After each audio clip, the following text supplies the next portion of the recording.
Agenda, really only one item on the agenda, unless there's anything to add. If anybody has that, doesn't have anything, let's... I'll make a motion to approve the agenda as presented. Second. Motion has been made and seconded to approve the agenda as presented. Any further discussion? Hearing none, all those in favor vote aye. Aye. Aye. Opposed? Motion is approved. The agenda is adopted. We have minutes from our previous meeting. Do we have a motion or corrections regarding that?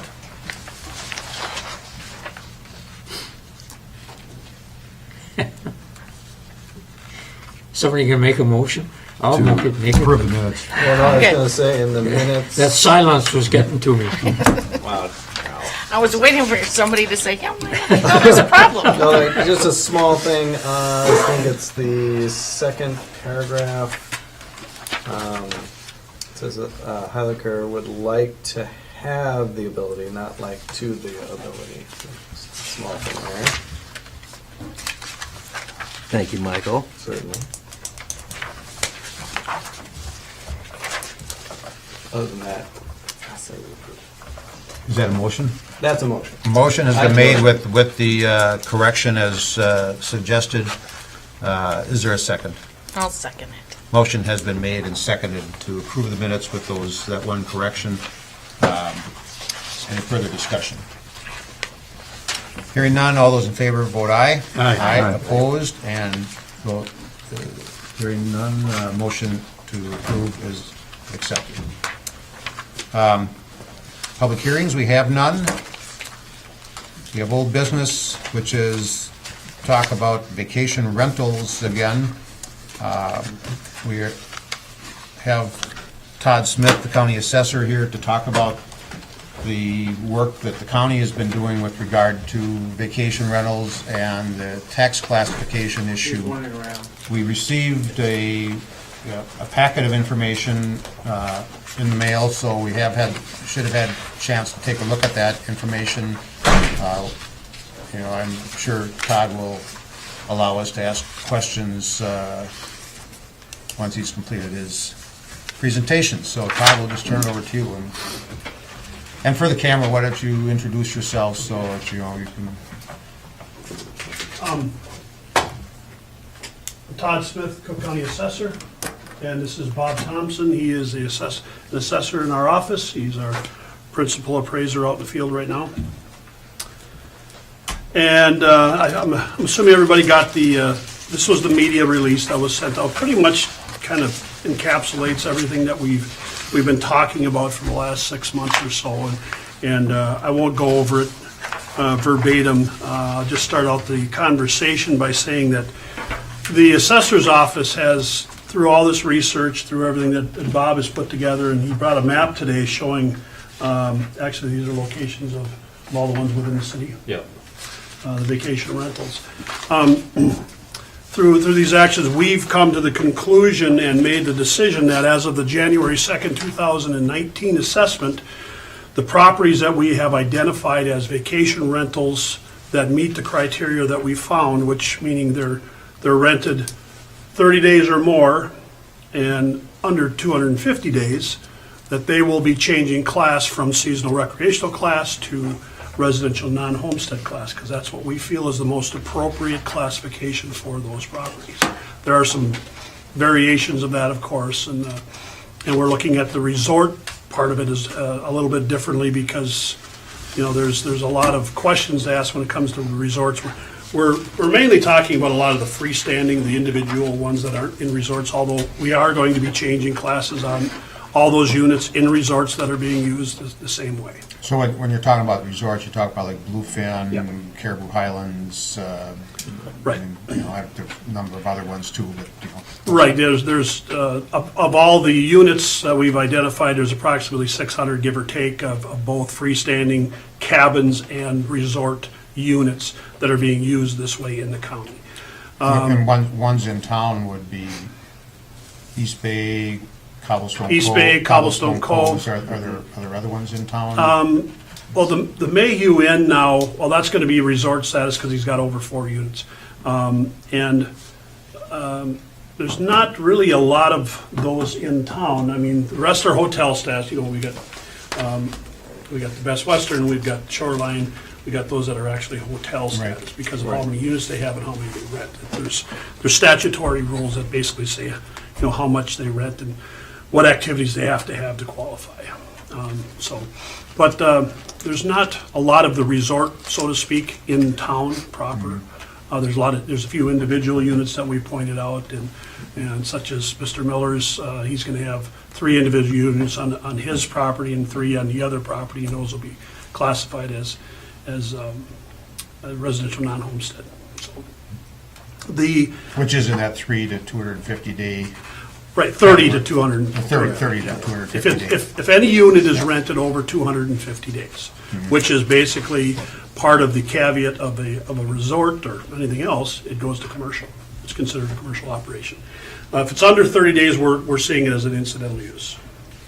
So that's how we're using the definitions within the different class rates that are out there to make this this class make more sense. Because as I've said in the reports, there are no rules out there right now. There basically is nothing from the Department of Revenue or from the state of Minnesota that gives us a clear definition of what a vacation rental is. So when we started tackling this issue, it came out of basically Cascade Beach Road they've got 22 units on Cascade Beach Road, which is a little over 4 miles long, of the 104, I believe, houses that are there that are vacation rentals. You know, they all advertise, they're all on our lists, and because of the recent activity on Cascade Beach Road, which I think there was 4 sales within the last couple of years that were purchased specifically for vacation rental use.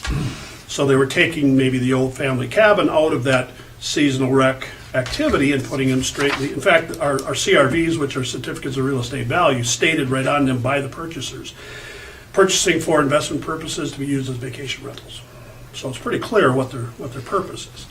And in the case of Cascade Beach Road, we increased the valuations across the board on that particular area by about 10% in 1 year, just strictly driven by a lot of the sales that occurred. And in doing so, a lot of people paid attention. The ones that don't use them as vacation rentals, they called up and they said, why did my value go up in some cases $50,000, $60,000 a year? And we told them why, and Bob had he did a couple of reviews on them to make sure that their information was correct. People didn't necessarily like what we did, but we're following the market. You know, Cascade Beach Road is kind of a defined market in itself. It's really unusual. It's also the best of both worlds. It's right between Lutzen and Grand Marais. It's a prime area for vacation rentals. So in doing that, we start thinking, okay, what's the proper classification for these properties if they don't really fit the seasonal recreational class, which in the class, as I've stated in here, the seasonal recreational class is residential, recreational, non-commercial cabins. That's how it's described by the Department of Revenue.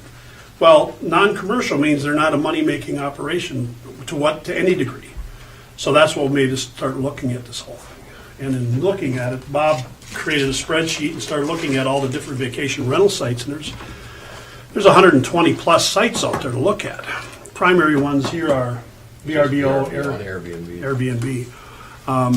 That's where most people are advertising, and in doing that, pretty much to display how many days they're rented. They have rental calendars. They tell how much per night and what's booked, what's open, what's available year round. So we can see that, and by doing it, we're thinking, well, this is obviously not the family cabin anymore. So that kind of started the whole change. And I think it's not that we're the first county to do this, to actually look into this issue, because there's been exhaustive studies done over the last 15 years in the county, or in the state.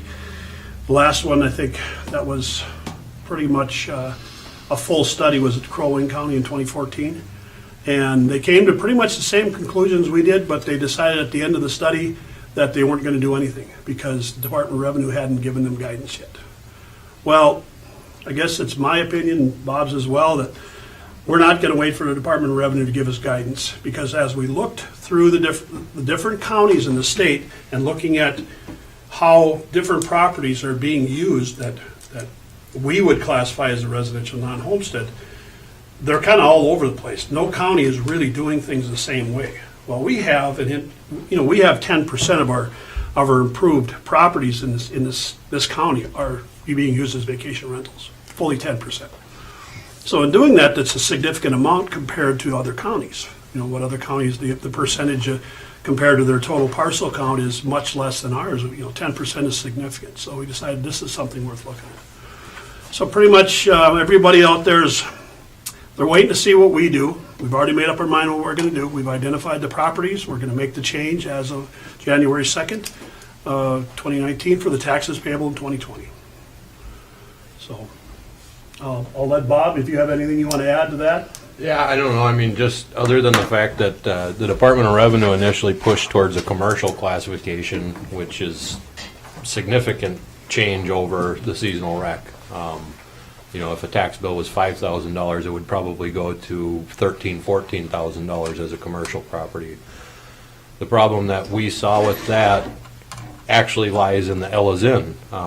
That's classified as a seasonal resort because they rent the individual bedrooms on a per night basis, not just the whole house. They do offer the house individually, but you can rent the bedrooms. So technically they have 5 units.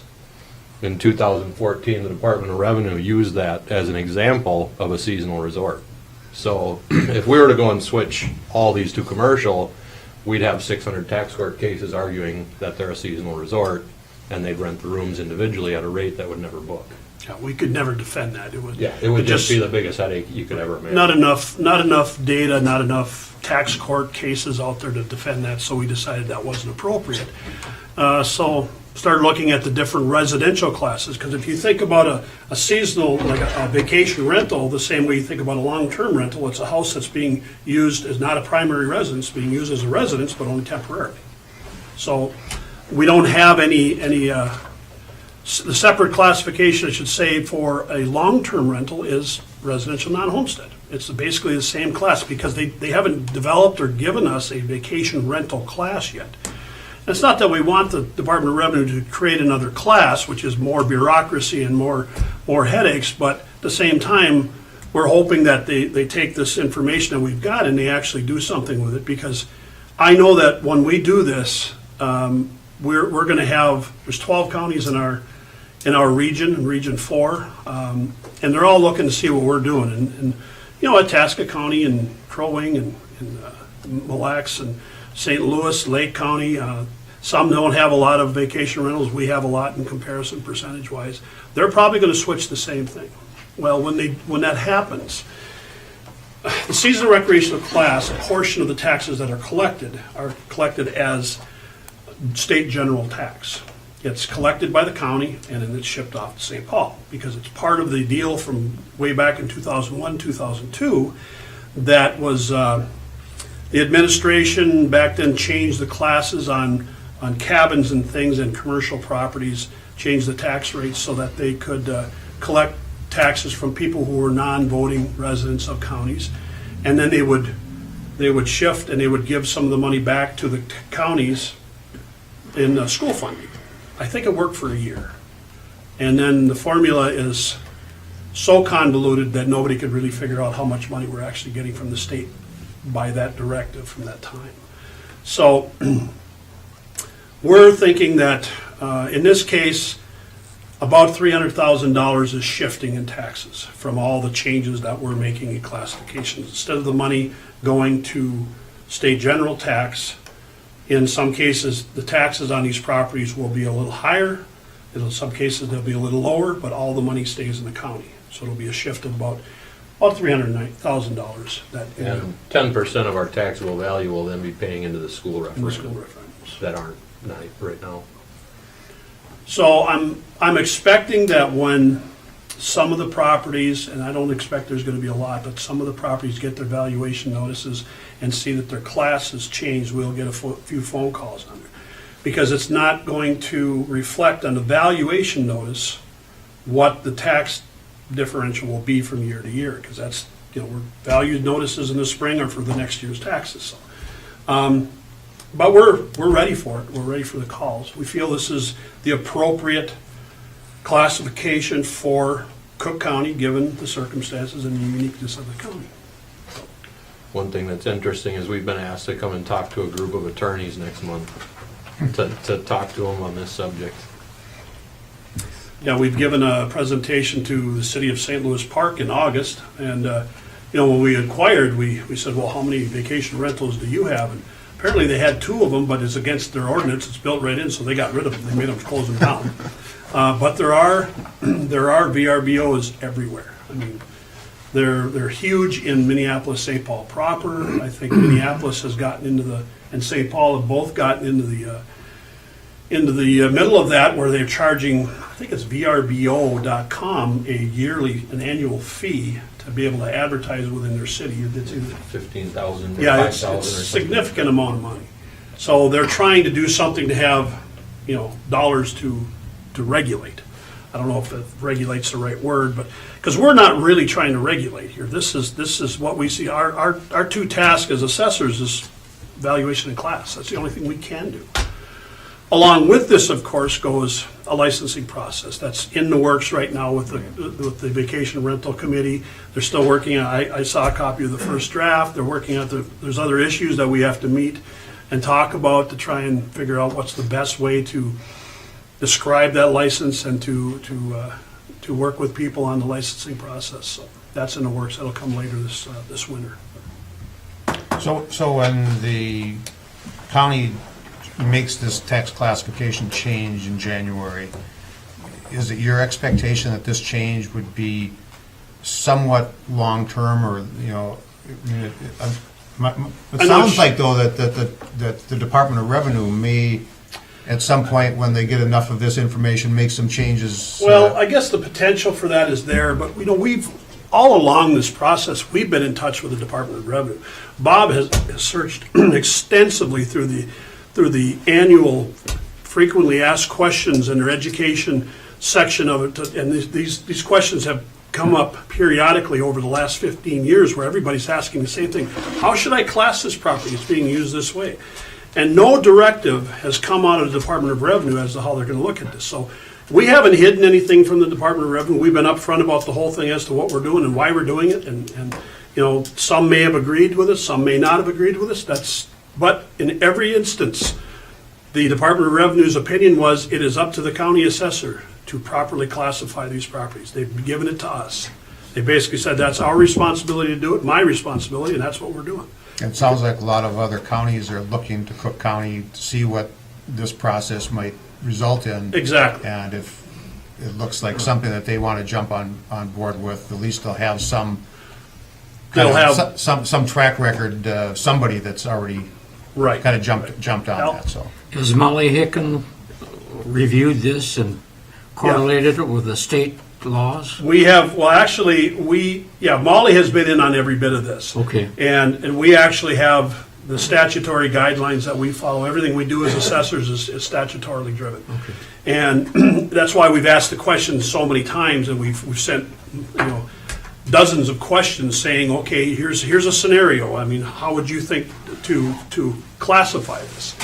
And in almost every case, they gave us an opinion based on prior questions asked, but at the end, they always said it's up to the county assessor to classify these the way that he sees they're being used, or that person sees they're being used. So that's kind of where we don't expect anything from any pushback from the Department of Revenue, because they haven't told us not to do this because it's not right, because they couldn't tell us it's not right because they don't have the data. I expect that maybe at some point in time, when all the counties are looking at this in a similar fashion, and they all convert them over to a residential non-homestead class, and when the revenue that would generally be generated for the state general tax is lost, they'll either shift the tax burden somewhere else, or they'll create a class and solve the question. Yep. But I'm not going to hold my breath, nor am I going to wait for it, because like I said, through analyzing this, we've looked at studies that were done in 2006, 2008, 2014, state studies, county studies, and all this stuff, and they all came to generally the same conclusion.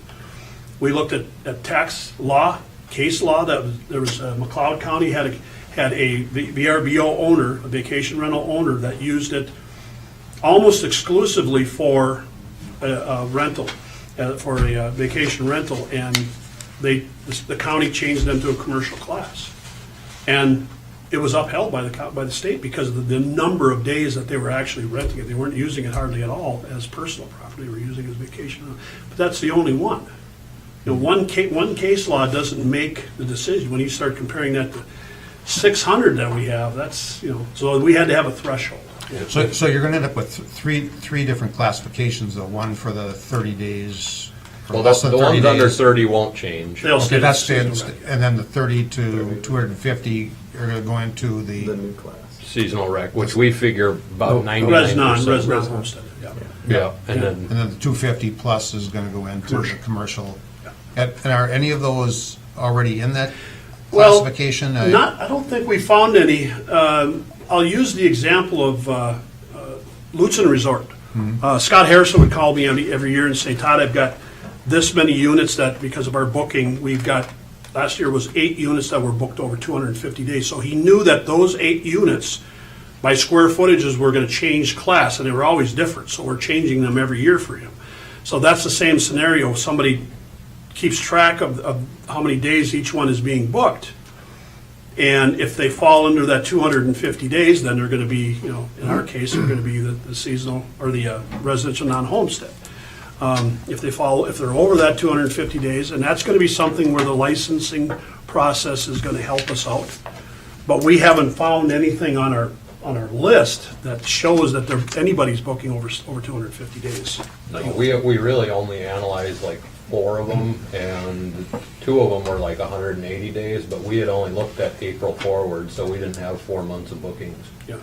So now that we're nearly through the year, we can find out what, you know, and I think it's going to be pretty rare that somebody actually comes in with 250 bookings on a standalone cabin. I think that's, And an interesting thing is that if in a resort situation, if they don't track the number of days, if they can't prove that they were under 250, they would go to commercial. So that's, it is important that they, you know, maintain. the number yeah, of we're days. trying to work with the resorts on how that's going to be explained. When you count these 250, are you counting a paid rental day? Yeah. Nights. Not Nights. a maintenance day, not a freebie? No. How many nights on your So booking if you have a- calendar did you generate money? If you have a check-out Sunday and a check-in Sunday, that's not 2 bookings. But we'll block out days on the same calendars that you're seeing that may not be for rental. Yeah, Right. and we're not using those We're not numbers doing- for we're But asking you for can't numbers. tell from your end. No. It's just a blocked out day. So Yeah. there needs to be another line of Yeah, communication. we're going to try and the difficult part of this whole process, which when you think about man hours, trying to track these, follow them, I mean, there are services out there that you could pay that contract with counties and cities to come in and do all the tracking and the management for them. But that's really not, I don't think that's really proper or possible here. Bob spent the time this summer, the spring and summer, when he had time to do this and build this report, so to speak, that follows these. Now that we've got it built, we can use this to track. Really, it goes on once. Essentially, you know, we're not gonna count days on any unit, we're gonna ask for them, and Yep. if they don't give it to us, then they're probably gonna end up commercial. Now, we're just asking for confirmation of what our calendars and our research has already shown. So you're saying So- that if somebody has a cabin and they don't give you information, you're going to kick them? If we see them on VRBO and they don't tell us how many days, we ask and they don't tell us how many days it's rented out, we're gonna treat it just like a seasonal resort that didn't meet that 250 day. Because we send out by state statutes a seasonal resort questionnaire every year to every resort in the county. We ask them, you know, several questions on how many units do you have?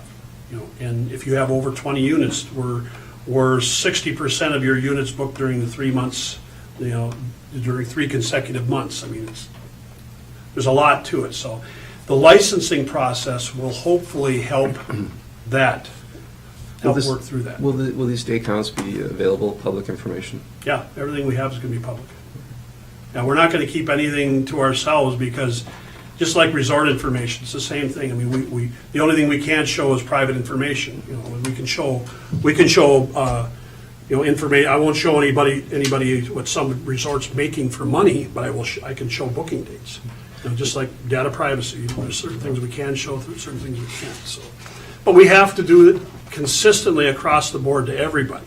So if we're already treating resorts that way, if there's already a threshold as to how they can retain the resort status, which is a beneficial tax status over commercial, then we have to treat the cabins the same way.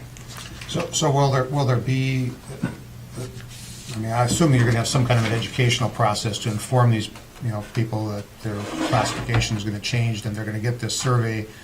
And, I mean, these people are not gonna have seen this survey before. They may or may I know. not fill it out, and, Well- it may take a couple of years to get people to really, I mean, if their classification all of a sudden changes to full-blown commercial, That'll get their attention. Oh, well, not only get their attention, but you're gonna be a tax court. I mean, they're gonna. There's two things that are going to happen this year. We're going to send out the valuation notice with the changes every year like we do. Right. Okay, not everybody pays attention to that.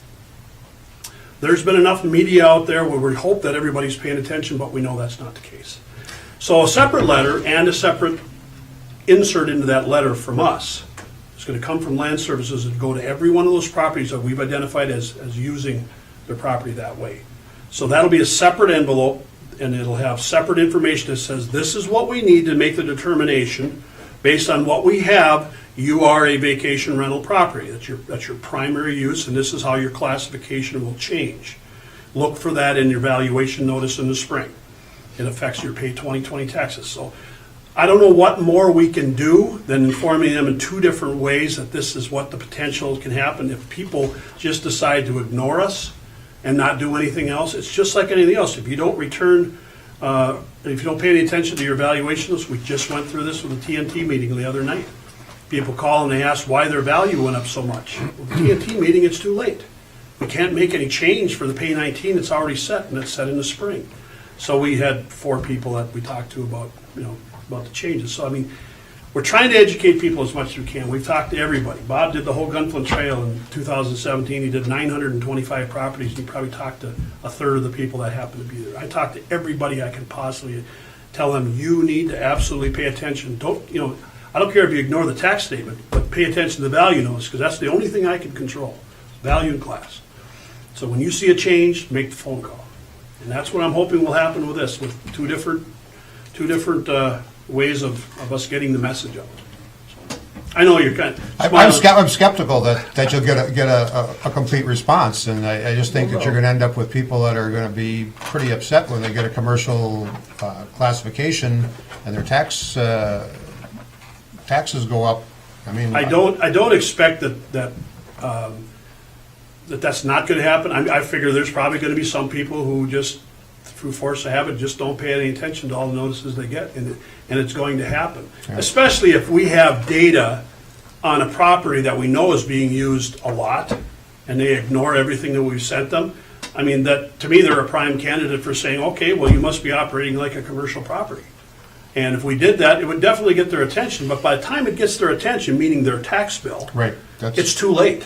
That's what yes. I know what you're saying. I mean, Yeah. we see this all the time. I mean, there is no recourse. I mean, There's no they can go to tax court, but tax court's been proven. Confident tax court would side with us. Oh, I'm absolutely sure. Well, and ignorance, as we know, is no Yeah. excuse. Right, and Right, yeah. I feel we have an obligation as an assessor's office to be as forthright as we possibly can and to inform people and educate people as much as we can, which is what I've done ever since I got back, and Bob does and Rachel does, and more than that, I don't know what we can do. Well, if we're not getting a response on, say, 10 units, we'll go on to VRBO and send them a message.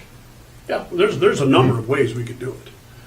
I mean, I'm not saying that automatically they're going to do it. We're going to do everything we can, but you got to consider the economy of doing that. How much time are we going to spend administering this? And this is also a question with administering the licensing process in land services, because it all costs money to follow this. We don't want to hire any more staff to do this. We don't feel we need to hire any staff to do this. If we do this correctly, and by the way, Cook County we're coming late to this rodeo. They're doing this all over the world.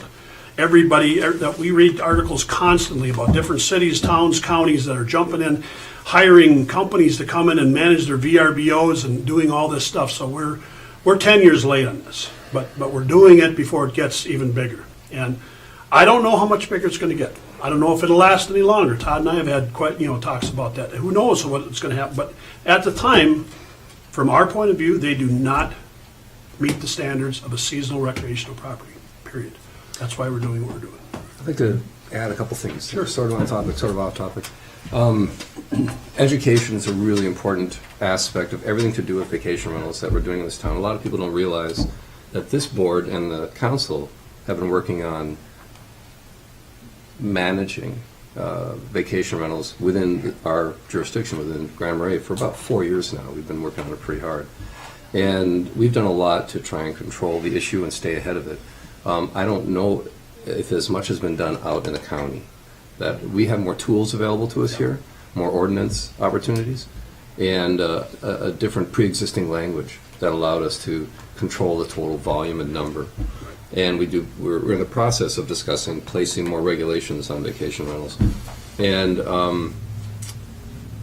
your discussion refers to the Cascade Beach situation, and it's in our packet. I would personally say they're unrelated, because the problem on Cascade Beach is a zoning issue. You've got a lot of these clustered together in one spot, which has in effect raised the value of that micro neighborhood, which in turn put the burden on you to start assessing other properties higher, because this is what everyone's going to do here anyway. And my feeling is that's sort of it's a zoning and it's a planning and zoning issue for the jurisdictions that control that. Perhaps there shouldn't be so many in one spot. And if that had been ahead of the game there, maybe we wouldn't even be having this conversation today. And I agree with you there. My point is, for the public, is the difference between the assessor's office and planning and zoning. Right. Yep.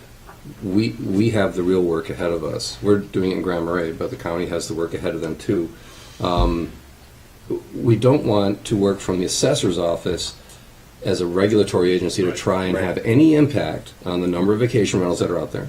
We don't want to sour the milk or poison the well for people who are thinking of doing this by making them too expensive. That's not your job. That's de facto planning and zoning from an office that doesn't have a board, doesn't have the oversight that we have, doesn't have all the options for public involvement that we have. As you mentioned, you've already made up your minds. This is done. And when you come before us here today, it's not really to get our input. It's just to share with us what you've done. It's to inform you of what our responsibility is about. And I agree with you on everything you said about Grand Marais having its planning and zoning commission to be able to look at this and study it and do the things that you think is appropriate is absolutely right. The county is behind it because, number one, we only have 3 organized townships in this whole county.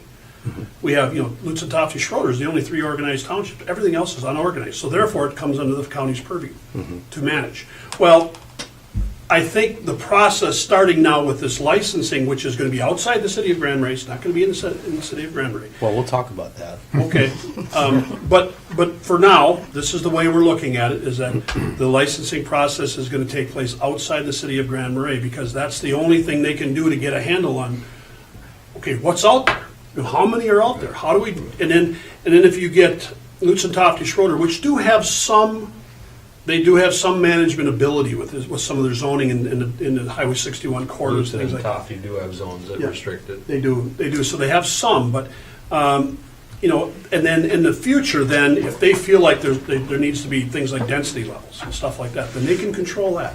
But when you get to the unorganized, because we have these all over the county. I mean, they're everywhere. They're up the Arrowhead Trail. They're up the Gunflint Trail. They're everywhere. Not having any governing body other than the county to handle those things is kind of hard. It's difficult, and this is just starting that process with the county. I know when we first brought this to Tim, the director of Land Services, he was not happy with me, because he knows that this is the start of a fairly long road of things that are going to need to be done. And like you said, if this lasts another 10 years and this fades away, I don't see that happening, because there's many logical reasons why people are doing this. Because it's a lot cheaper to rent a place for a weekend than it is to buy the whole cabin and only go up there, 3 weeks a month or a year. I see this as the next wave of how people are vacationing and doing all that. I think that's been proven, so. Just so for my information, this $300,000 that will not be leaving the county now, where is it going? It'll come to the general fund. The general fund, and the general fund Portion is of it goes. Portion- to the portion general does- fund. It's like does- 120 to the general fund. There's, I forget we have the specifics because me and Brady broke it down. But some of it goes to school levies, some of it goes to the general fund. I mean, we can't just say it's 300,000 into the general fund.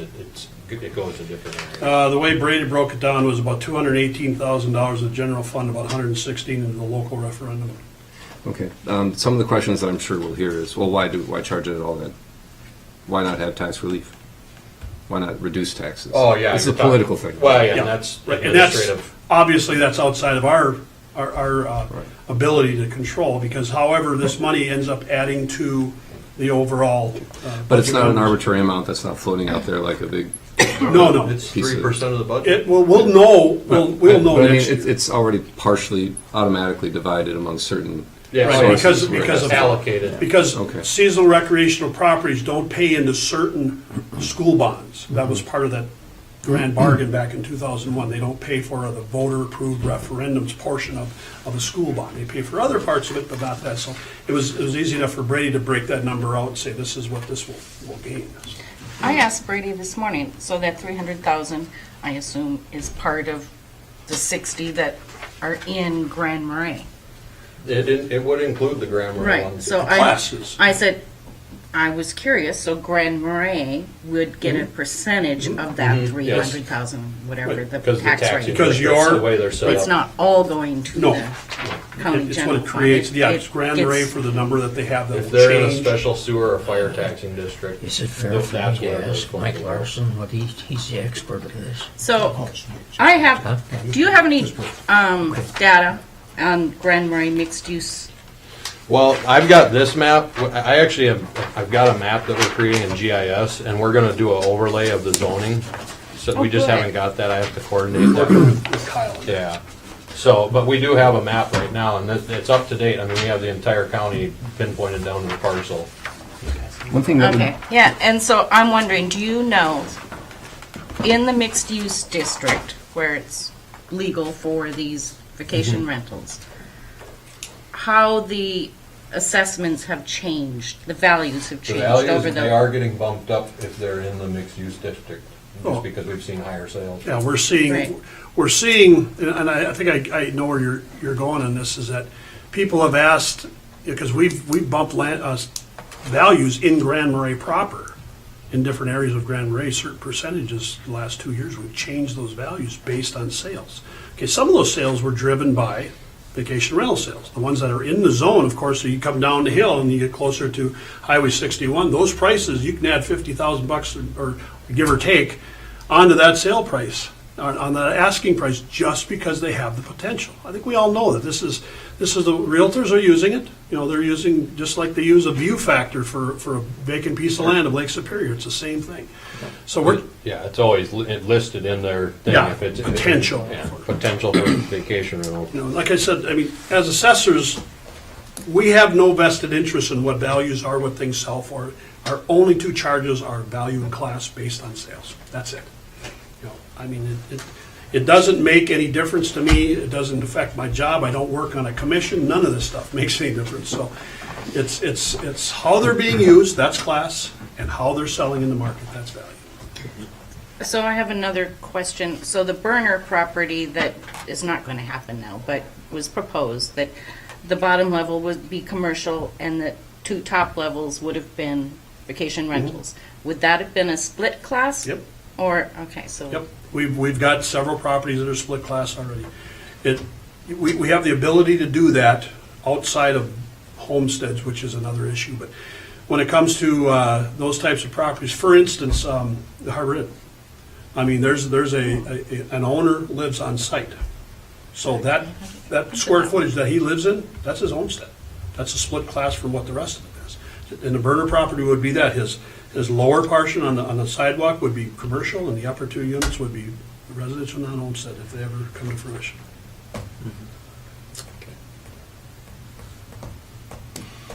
Any other questions for Todd or Bob?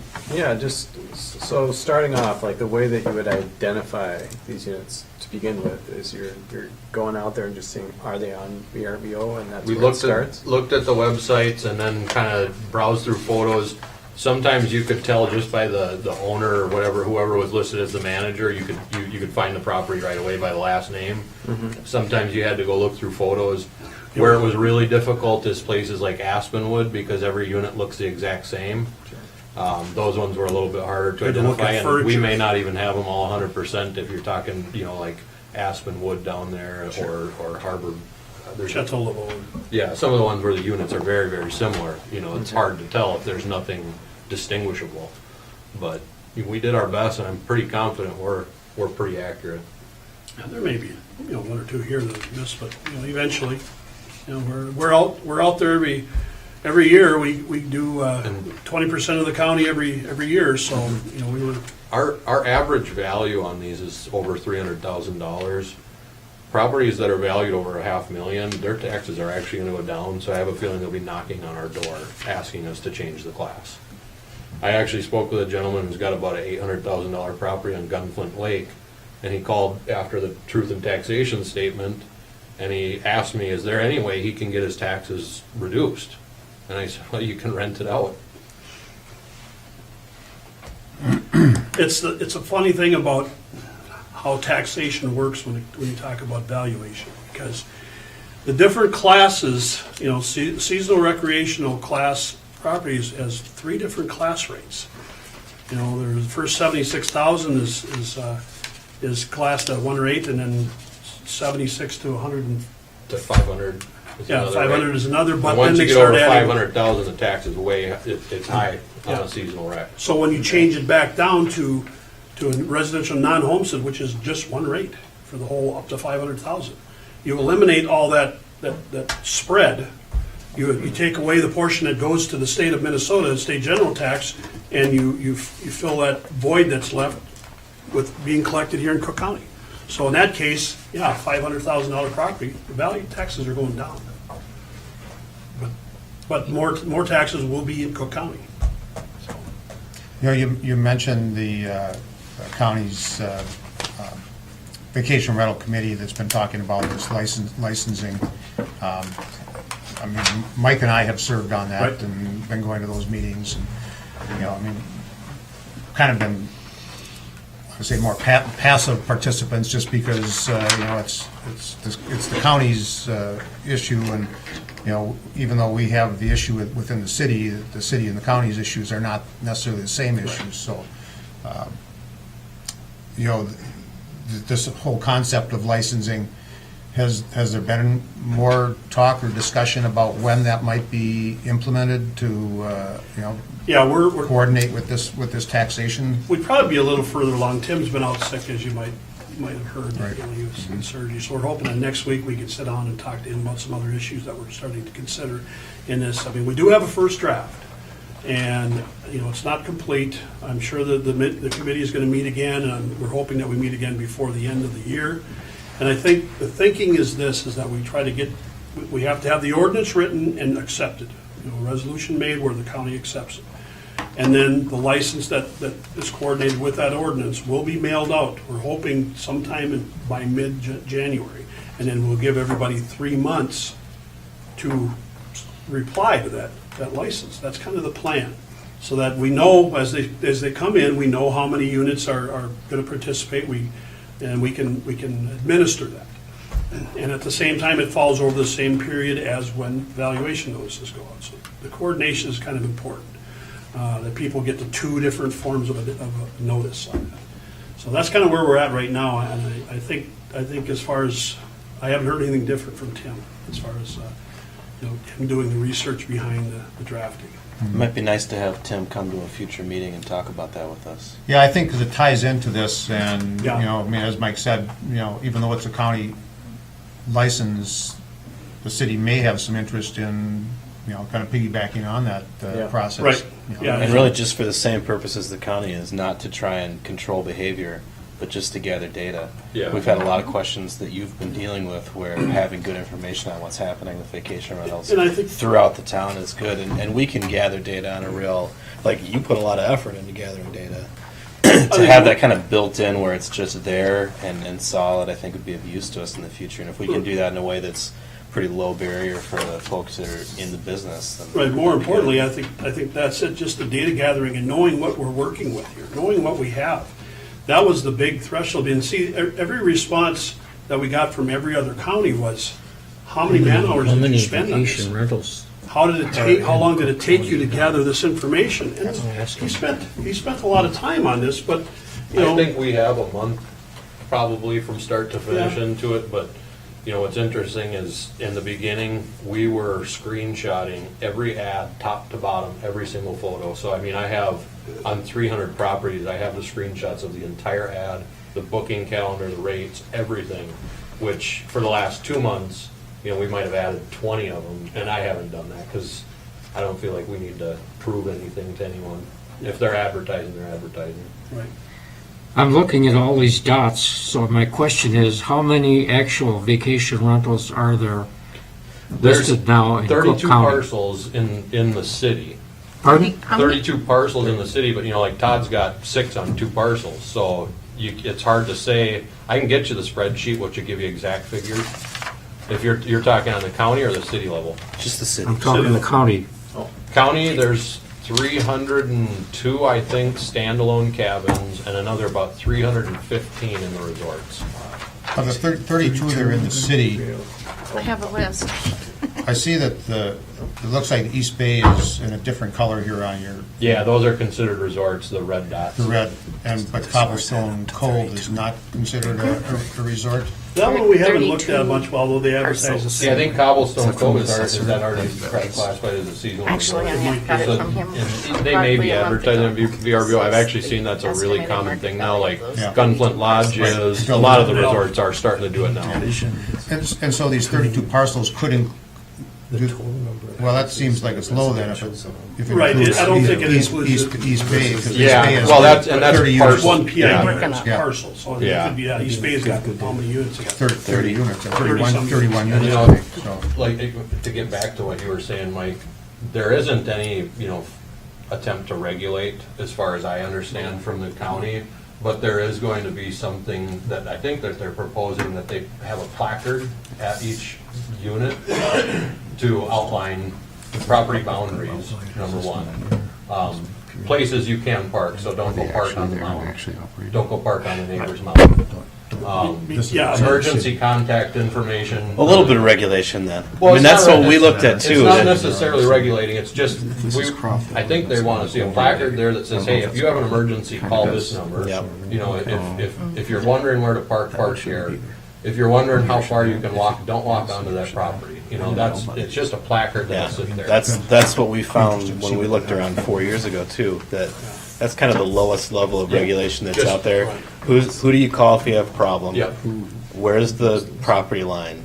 And you know, And in the case of, That's about it. in the case of the ones outside the city, it's Department of Health, you know, being regulated, Department of Health, they license these properties. You know, they have to meet water standards, sewage treatment standards, they have to meet safety standards, they have but depending upon the size of their systems and the number of bedrooms they have a capacity standards and all that. So the Department of Health is in on this as well. But It seems like Tim has kind of said that as far as health and safety, the county's not No, going we're to not take doing a that, stance. no. That's up to the state. that's up to the state. We've given all the information to the state for the Department of Health, so they have all our data.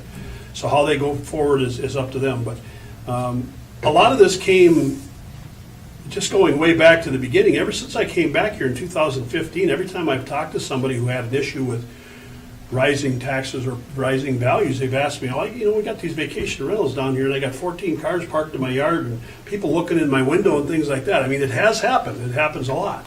So we're not trying to do anything to stop business operation. That's not our job, we have nothing to do with that. It's just that a lot of people have come to our office, called us and said, here's my concerns, what can the county do about it? Well, we've taken this and said, here's what we can do, this is all we're gonna do. Every time I get a call now, I just tell them to call their commissioner. Yep, call the commissioner. because, That's the only way they're gonna get, if they want something done, that's then the process. Again, that's back to my point, it's important that your role remains distinct yep, Yeah. in it terms of is. valuation. And in And not every, in terms of Right. ordinance, We're de not facto trying- ordinance creation. in fact, everybody, I've had meetings with Mike Larson from Cascades Vacation Rentals, and we've, That guy? and we've tried to make everybody understand that, and it's part of my daily diatribe is to say, look, I have two jobs, and that's it. I'm not trying to regulate anything. Somebody asked me a question of what I can do, what the legal avenues are, and that's what we do. So, and the reason this is so critical, it's such an important question, is because you don't have the oversight that we have. Right. I agree. And so the power you have is ours times 100. Right. And so it's dangerous to even accidentally drift into that territory. Now, I've seen this phrase drifted out there in conversation, social media and elsewhere, that let's tax them out of existence. That's very Well, dangerous. And that's the issue with that is we've proven we have a spreadsheet that shows every single property we've identified and what their tax would be on, depending upon 3 different classifications. So if this property is $300,000 value and is currently seasonal rec class, it has this much tax. If it goes to residential non-homestead, it has this much. If it goes commercial, that's a week. We know exactly what it is.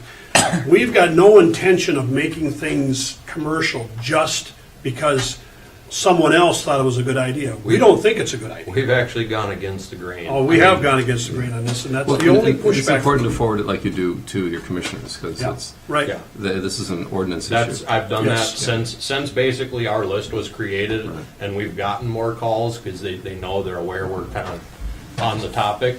They call and they ask us, they say, what's being done about the vacation rentals? I say, if you have any problems, you need to call your county commissioner. And Tim and I were just commenting, there's a couple of blue dots here that probably are not in the right place. I mean, maybe they are, but They are. This one up here is actually in an unpermitted zone, and this one over here is in an Yeah, unpermitted. those are the ones that zone. we're aware of, and Yeah. we understand that you've made them aware of that. Oh, yeah. Yep, one of them actually was just listed yesterday for sale, so you probably won't have to deal with that one anymore. as That's long what as you it is think, being huh? sold under Yeah, it was, pressure. it was listed for sale. I mean, I don't know if they were still renting out. Yeah. But that's another problem that we're gonna have is, if we've got this thing in our list as res non-homestead, and somebody buys it and uses it as a cabin, they're not renting it out anymore, we're probably gonna end up sending them a license application, and they're gonna say, what is this? But that's just a matter of sorting through those as they come along. I mean, when properties are taken out of the rental, or put into it, those are the ones that are gonna be hard to catch. But I do think that, there's been a lot of people buying these in the last 4 or 5 years, putting them into the rental business, and I think as long as the rental business is strong, they aren't gonna take them out.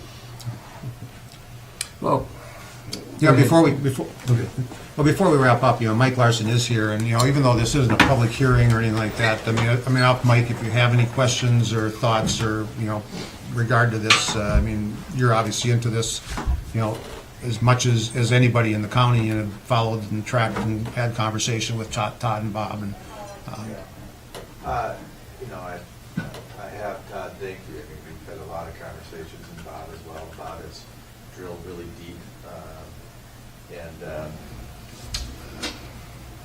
we nothing new, right? I don't think I have nothing really new to add. I mean, I can state that today our staff is retreating. We have a 1-day full-on staff retreat. We had a big presentation from sex trafficking, believe it or not. all the hotels are doing that. Yeah, so we went through that. We take our business very seriously.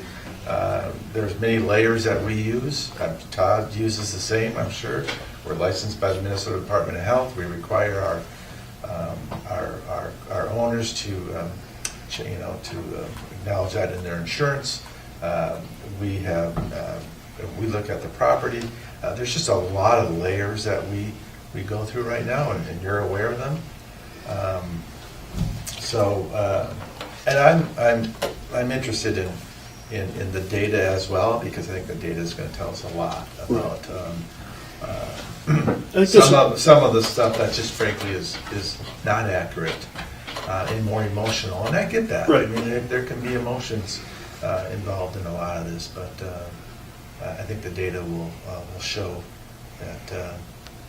Well, we found this to be a very educational endeavor because I've been an assessor for a long time, and I was in the Twin Cities area. Well, I never even heard of the seasonal recreational class when I was in Anoka County. I don't think anybody down there in St. Louis Park heard of it. So I came up here, and the first thing I started seeing was all these different class codes, and I'm going, okay, what is this, and what do we have to do? So it's very educational, and now looking at it from this perspective, and I agree with Mike that, look, he runs a great business. He's on top of the whole thing, and he's doing what's right. Well, that's what we're trying to do too, is doing what's right. And not only this issue here about changing classes. I'll give you a little short, brief history about how things have functioned in Cook County for the last 20 years. The seasonal recreational class was a catch-all. If it wasn't a residential homestead, it was automatically thrown into seasonal recreational class, just as a matter of rote, the way they did things. And what we've come across since we've been doing land analysis and things and looking at everything in the county, we have so many misclassified properties in this county that it's, when we talk publicly about having 50 to 58% seasonal recreational class properties in Cook County, we're changing that. By the time we get done with this year's assessment, we'll be probably down about 40%. Because we're not only changing just these properties, we're changing vacant land out there that was classified as seasonal recreational property when there's a perfectly good rural vacant class out there, which is a better class rate, and the money will stay here instead of being partial, sending it to the state. And we found plats. Well, there's plat law in Minnesota. When a property is platted and it's in a plat with lot block, that type of thing, it has to be a residential vacant land class. Many of them were thrown into the seasonal rec class. We're changing all this as we come across. Yeah, there was an investor that owned probably 10 properties in a Platte and Tofty, and we had them all classified as seasonal rec, and it's like, an investor is not using these seasonally or recreationally. These are residential vacant land. Consequently, the taxes were higher than they Big should. problem. So as far as tax goes, like I said, I have no vested interest in what taxes are or values or anything, but I want to make sure that what we do is correct. Everything we do is statutorily driven, so therefore we're following the statutes when it comes to classification of property. And maybe because of my background of not, being from here, but then coming back out of a different assessment world and finding these things that just didn't appear right, we're digging into them now. We're trying to make the changes so that everybody's being treated the same way. Everybody's being classified correctly. If somebody ever has a question about value or class, I encourage them all to call us, come in, talk to us. If they have information that says that our valuation is wrong or our classification wrong, I'll be glad to take it and look at it. Is that state law still in effect between the 90 and 105%? Yes, it is. That's our I assessment remember Gus ratio. Johnson, I worked on that law Yep. a long time ago. And that's a good question, because that's the part that most people don't understand. That's right. When we go and do an area that hadn't been properly looked at for 20 years, and we all of a sudden, and when this happened in the Gunflint Trail, Right. we had values go that were doubled because they hadn't been analyzed. There weren't enough sales so that they fell into the sales ratio study. So then as we analyzed them and looked at them on a broader scale, we went, oh, this is way undervalued. So we changed the values on broad scale. And in doing so, a lot of people called us and said, how can you do this? Well, they took away the limited market value law back in 2011. So therefore, there's not a limit that you could go each year. Now you go right to that 90 to 105%. Well, that's why it was put into Yep, law, because exactly. I think arguably in Cook County, it should be a wider range, because in the Yeah. cities, the suburbs, you've got thousands of properties that are the exact same. If your sales are off, you can adjust them all, but up here, nothing's the Yeah, same. the uniqueness of this county, when we look at all these things, they say your minimum for an area to analyze is 6 sales in that area. If it's Tofty or Schroeder or Lutzen or Cascade Beach or what, well, you're not going to have 6 of them. We may have 350 sales in the county right now, but this is a big county. So, making those judgments in Cook County is a little different than in anywhere else in the state. So, but Even specifically in the city of Marais, Yeah. we've had sections of town, for example, my property, Lonnie Dupree's property, other houses up and down the road, they were abandoned. yeah, There was nothing habitable there. Right. If it weren't for vacation rental use, there would still be nothing happening there. This has become kind of an urban renewal opportunity as well. So when we create taxation policy too, we need to understand that there are potential good uses for this. It's not just displacing people. well, and that's why we've identified them as residential non-homestead. They're residential. We see these as residential property. We don't see these as vacation, in the true sense of the word, as vacation, recreational vacation properties, even though one could argue that that's what it's there for, but it's, when they threw the non-commercial in there, that's pretty much changed it. It's up to the state now to actually get behind this, and I think they've been a little bit reserved in getting into this issue at this legislative level, because they've looked at this for the last 2-3 years, and they just decided, nope, they're not gonna do it this year. Mike, one more Could question. you I found that interesting. Can you kind of restate that again, what you just said about the renewal and up and down the street? The reason this idea came to me, my mom worked for the Minneapolis Housing Redevelopment Authority, and there would always be those bring your kid to work days. And I would go down there, and it was very early in the morning. I'd try and stay awake. But I would watch thousands of employees spending millions of dollars trying to do what we've almost done accidentally here in some cases, which is turn around neighborhoods and take existing housing stock and try and make it habitable again. What I walked into when I bought my property was not healthy. No one had lived there in a long time. There was nothing left of it. Everyone said it should be bulldozed, but I didn't. And then the next phase had been bulldozed. It was an empty lot. I refer to Lonnie. Sorry, Lonnie. What he walked into there, the grass was so tall you could hardly see that there was a rotten old cabin inside there. And a lot of these properties you could smell from the street. You could smell the rot. And now they're contributing to our economy in a really good way. And there's at least a few right on, I'm terrible with our road names, Broadway first. Broadway going West, up. yeah. Some of them look like Yep. submarines heading under. We noticed that And this summer. now they're popped up and gorgeous, and they have websites.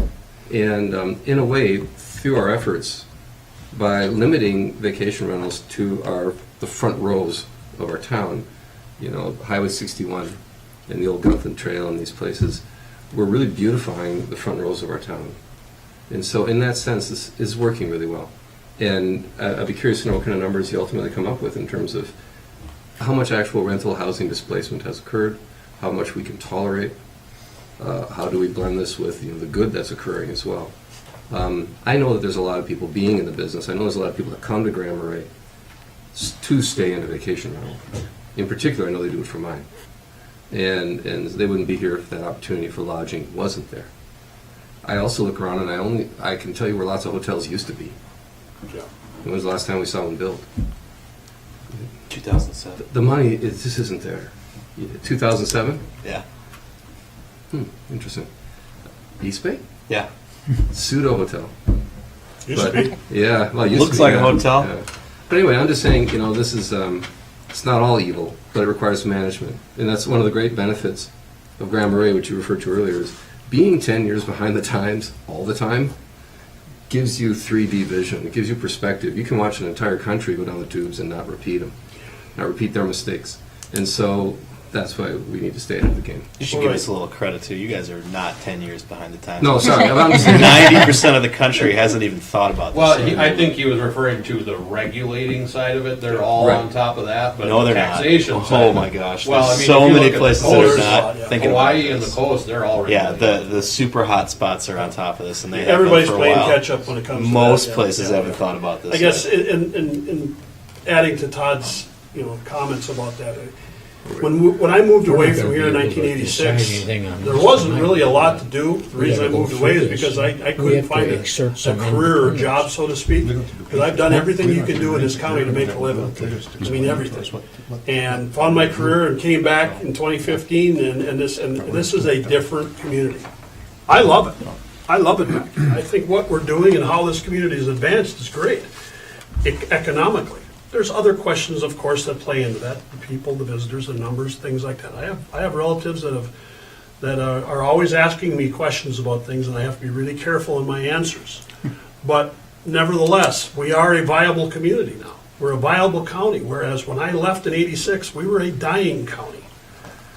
Things changed, and that's good. They needed to change, because this county has gone through the transition of the last 120 years from all the different industries and things like that, and here we are in modern day.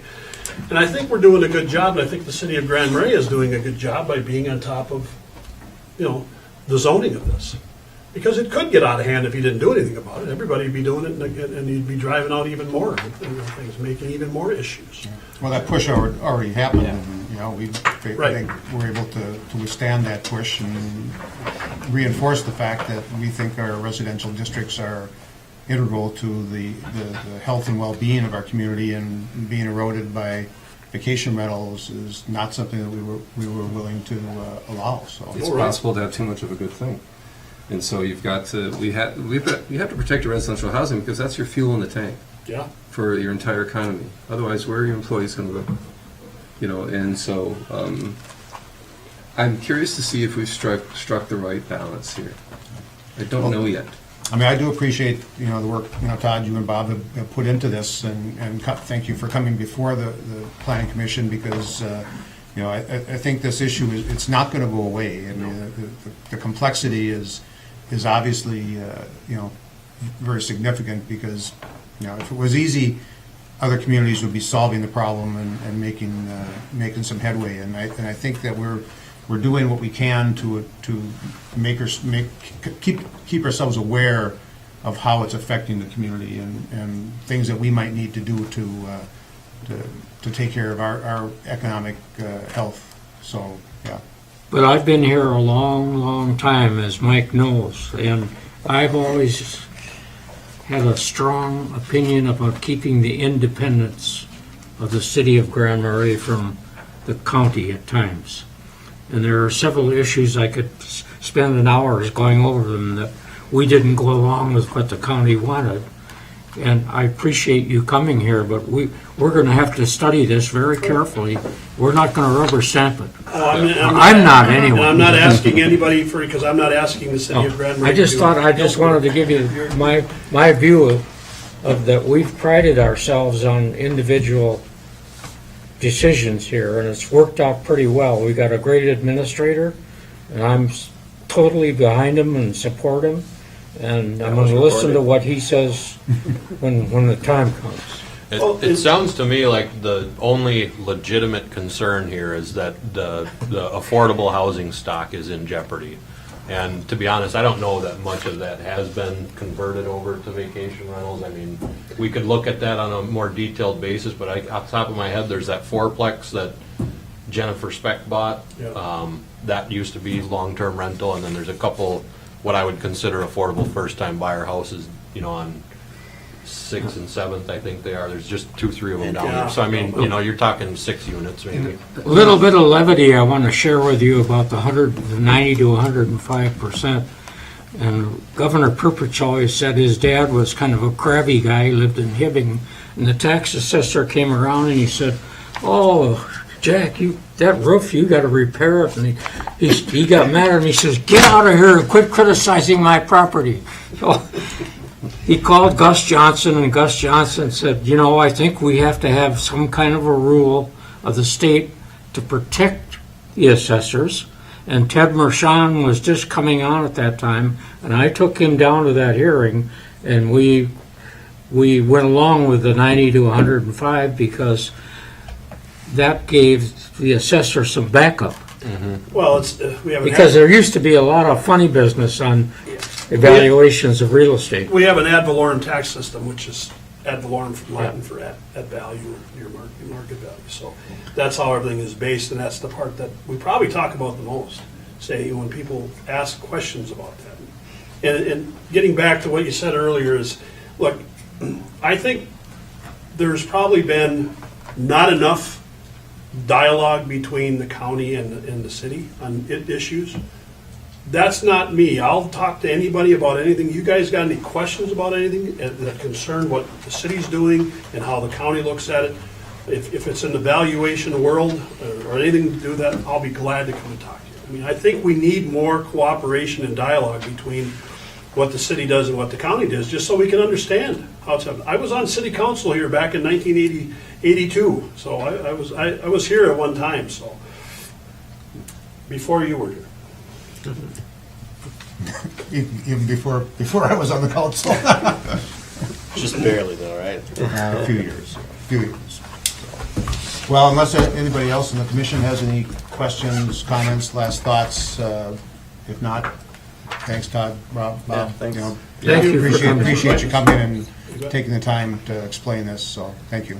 Yeah, and I think Stacy has a copy of our spreadsheet with all the units, so if you guys have any specific questions, you know, those are the types of things, she's got that, and we keep it up to date. Yeah, well, I mean, the map obviously, raises No, a couple questions for me. This map is something I did on my own. No, this map here, the one with the Yeah, labs on it. once we get this map overlaid on your guys' zone map, I think Kyle was working on it, I didn't ask him, he might even have it done already, but once he gets that overlay done, then we can get you a zoomed in Yeah, detail. I mean, I'm not so concerned about that, but there's a couple outliers there that clearly are not in Oh, yeah. the right zone district, and, that, Well, I think The that- East Bay and the Cobblestone have a state law, and they followed that law as to the time of the rentals and so forth. yeah, that's. I don't was think- chairman of this outfit when that all happened, and I had a lot of trouble trying to get it passed, but we passed it. Yeah, I don't think there's any issue with that, but there are a couple. I got Thank you. Conference call. Unless there's any I additional think, comments? yes, I would like to continue this conversation among the board about the committee and the proposed ordinance from the county and the city involvement with that. Which committee, which ordinance? The Well, there's a The vacation rental Vacation rental committee, Mike the and I or- have been sitting in at those meetings. I would like to suggest that we, as a city, seriously consider being part of the process from the beginning. Thanks, guys. It makes no sense to me to have this county go ahead and do this and leave out Grand Marais in this process. I don't think that was necessarily our choice. I think that was the county's choice because they didn't have any power. They don't have any jurisdiction over Grand Marais. Right. But I mean, Mike and I'm Mike and I questioning- have talked about that. Yeah, and we see- I'm We see questioning- no reason why we wouldn't. why we can't say, you know what, if we are going to issue a conditional use permit in this district, one of the requirements of that conditional use permit is you get a license from the county. I'm wondering why. There's a lot of reasons why we can't say it now. Right, because I it's mean- not, but that's where And I it's am not- going And it's not a to. license, it's just A a permit. because- Well, because- yes. Because make it clear at this point, at least to the conversation that's already been held, is that the county does not want to license these properties. They want to get a permit so they can at least gather information as to Right, who yeah. and what is going on. Yeah. And I think that's valuable for the city, too, in the same respect, just because, obviously, there's things going on here Right. that, I mean, I'm not sure what they are or what's going on, but it would be helpful to know. I think it will be very difficult for us to be in lockstep with them, and particularly the way they're talking about it now, where they're going to be done and sending out letters in mid-January. You may not meet again before then. Well, he's sending out letters in mid-January for the assessment. The ordinance hasn't even gone before the county board yet. So what I'm saying is when that, because they can't send out letters to say, I thought he meant they were going to be done in January. well, that's the hope, and when I talked to Tim Kennedy, Tim Nelson. Tim Nelson, Nelson Sorry. Kennedy. few weeks ago, the hope was to have it before the county board beginning part of January.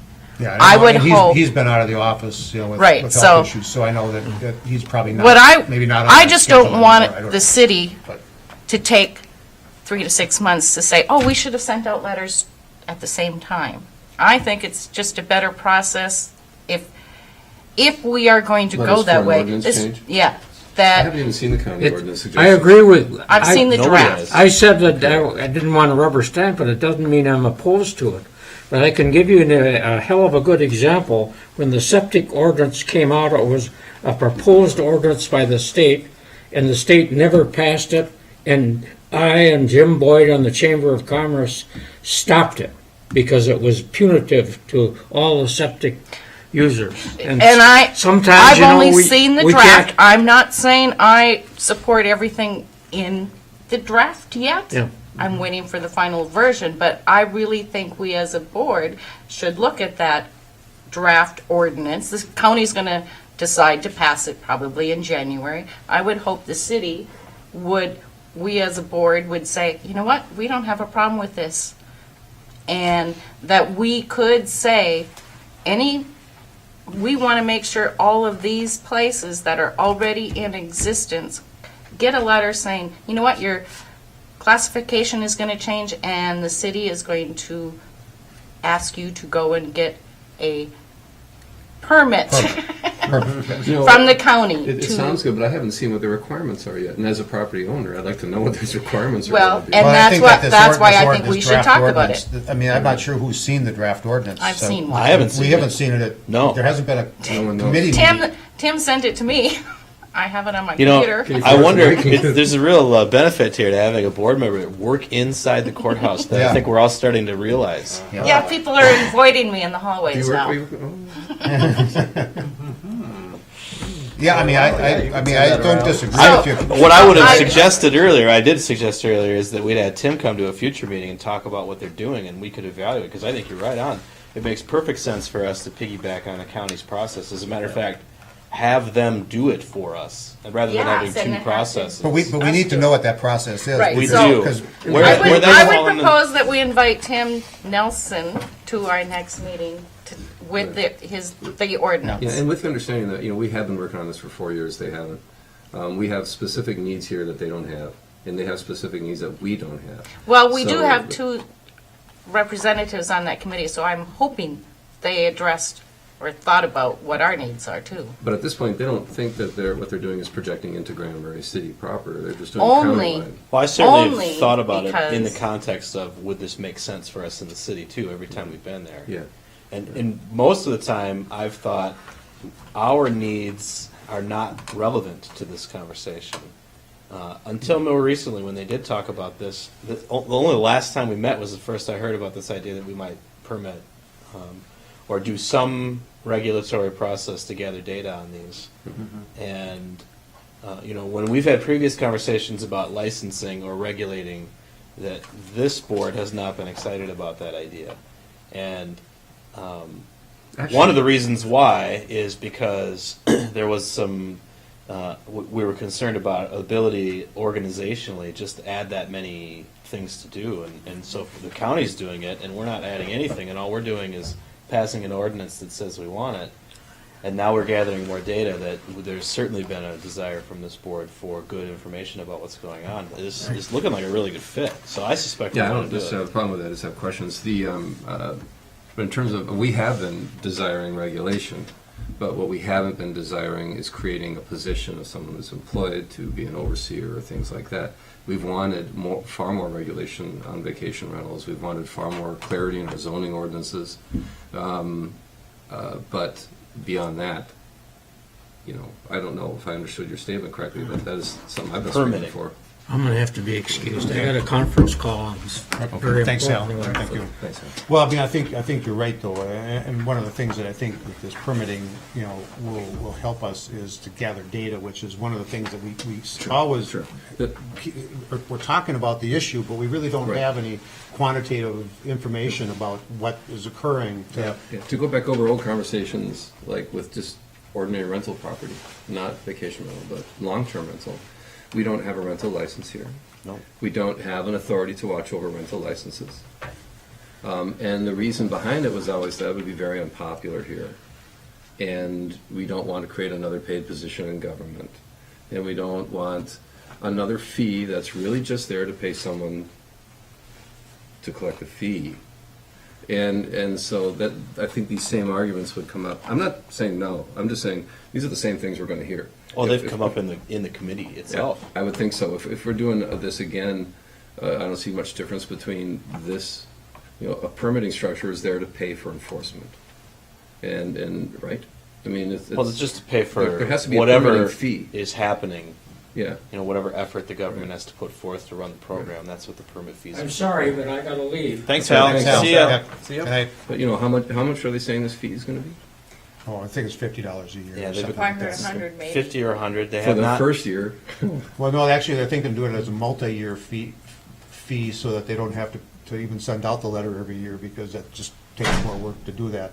Yeah. Talk maybe $100 for a Couple years. two-year permit or something like that. And can you operate without their permit?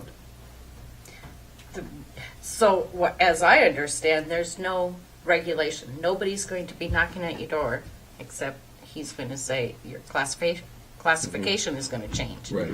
So He's as far as unstoppable. I understand, they don't have anybody to make sure. And, or any. Like Why don't we save these questions for when Tim can come here? Because Yeah, I think he'll be much because more I equipped think to deal with them. We circled around a lot of these conversations, but I don't think we had the answers that, you're asking for. I'm sorry, I'm just playing a big game of catch up here. You might know more about this than the rest of us right now because you're I've the one been who's- asking. Sounds like she does. I'm asking 100 questions over the last few weeks. Well, you're the one who got the letter, so. This is Todd's last meeting. Todd served his Six-year sentence is up. 2 or 3 year terms on the planning commission. Breaking so, rocks all day. Anybody that's stuck through this long meeting, we are going to be taking applications at the city for replacements, planning commission and other commission. So, if anybody's interested in stepping up to serve, There you go. here's your opportunity. There's a whole pool in the back and a hot tub and snacks. It's really nice. Go for it, man. They never told me. Well, Todd, thank you. I mean, you've done a lot. You put in, considerable amount of work to help us go through issues, and Yep. yeah, appreciate Trove your of service. information. Yeah, time you put in. Thank you very much. Not always easy. No. But when I first moved to this community, a person who remained nameless, Mike Carlson, looked at me very closely and said, "What are you going to do for your community?" And I hardly knew the guy. And I thought, Yeah. whoa, no one's ever said that to me in my life. Yeah. Grand Marais is different. You always got to be putting money in the karma bank all the time. And so, Yeah. this is a good spot to do it and remain informed. Make an impact. Yeah. Thanks. Thank you. And with that, let's close it. We are adjourned. We said goodbye to Carl on the PSC earlier today, who's also done a Six-year term. Yeah. And then,